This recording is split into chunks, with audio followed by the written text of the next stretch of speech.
Dr. Ember Conley joins us now, former superintendent of Park City Schools in Utah. Dr. Conley, thank you for joining us. How did we get here?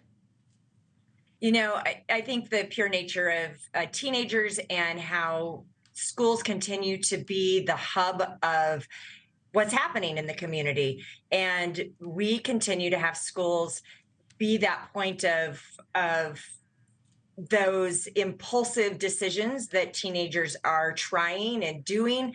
And as we've seen throughout the years, right? Like it used to be alcohol, and it was the big thing with alcohol, and then it was marijuana.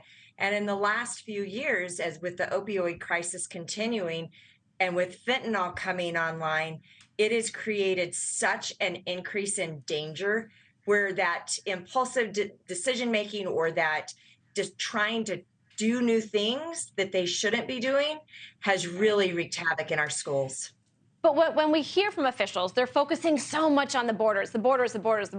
But then you hear from the mothers in these articles, and their sons or daughters are purchasing what they think is Percocet or pills on Snapchat or wherever they're buying. What are we focusing on, and are we focusing on the right thing?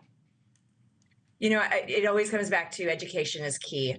We have to realize that the pills are available in multiple ways. Of course, you know, what you just heard, that they're in our parents and our elderly and even our young people that have been hurt, that the opioids have been in the medicine cabinets.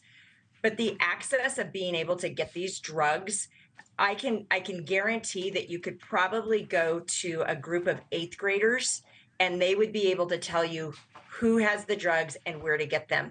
And that's been one of the shockers of being in the schools, of you don't think that our young children would know where and how, but they do. And Right. with social media, with the way that we're continuing to consume social media, it is a real hazard for children. Okay, so what I hear you saying is basically prevention plans are outdated. So when you and I were a kid and it said say no to drugs, that's not working anymore, because especially if you look at the CDC study in 2021, more than 40% of high school students feel sad or helpless. So are we not reaching them where they're at? Are we not meeting them where they're at?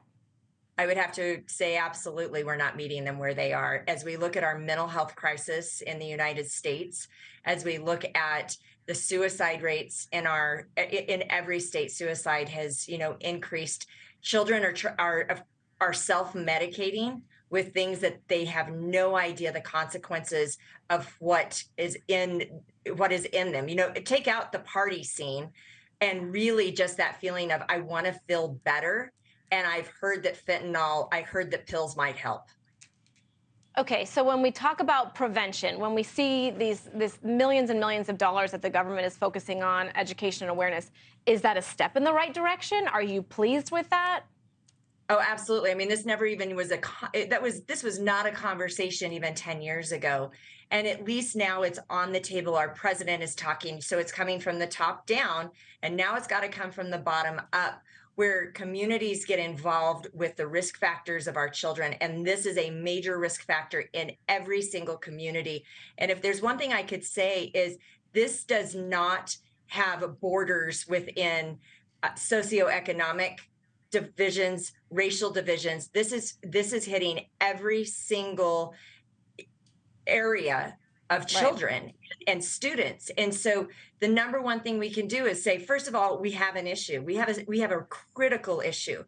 Second of all, we've got to be talking to our children in different ways and asking them, you know, are you aware of these and the effects of these, and how one pill, even if you try it, can kill you.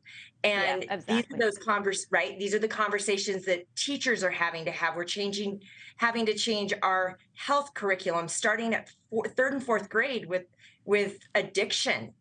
Right. Well, Dr. Conley, we're so grateful that you're here, and we're trying to get the word out. As you mentioned, it's here. It's not coming here. It's already here. So the sooner we have the conversations and have more awareness, the better. Thank you for joining us tonight. We appreciate it.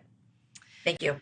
Thanks for watching. Go to newsnationnow.com to find NewsNation on your television provider. And don't forget to subscribe. Click the red button to get more of NewsNation's fact-driven, unbiased coverage.